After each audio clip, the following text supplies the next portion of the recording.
Pinipilit na raw ng dating aktor na si Jeremiah Rosales na magbago matapos niyang taguan ang kanyang pamilya. May mensahe rin siya sa kanyang kuya na si Jericho Rosales. Narito ang Frontline exclusive report. Isang buwang nagtago sa Bicol ang nakababatang kapatid ni Jericho Rosales na si Jeremiah.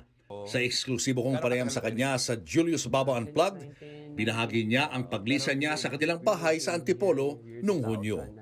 Ito raw ay matapos niyang malaman na gusto na siyang iparehab muli ng kanyang pamilya. Nagpakalayo-layo si Jeremiah sa Bicol, kung saan siya nagtrabaho bilang construction worker. Matapos maranasan ang hirap ng buhay doon, nagpasya si Jeremiah na bumalik sa kanilang pamilya at humingi na ng tawad sa kanyang mga naging kasalanan. Ito na siguro yung time na yun na talagang binold na ako ng Panginoon na talagang desidido na ako magbago.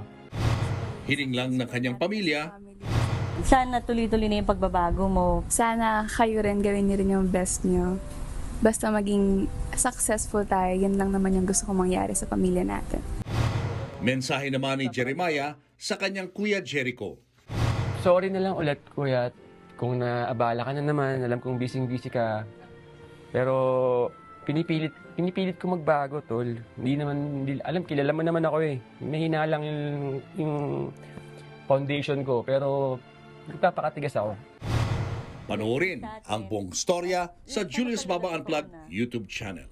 Nagbabalita mula sa Frontline, Julius Babaw, News 5. Mga kapatid, Jervy Wrightson po. Eto na nga.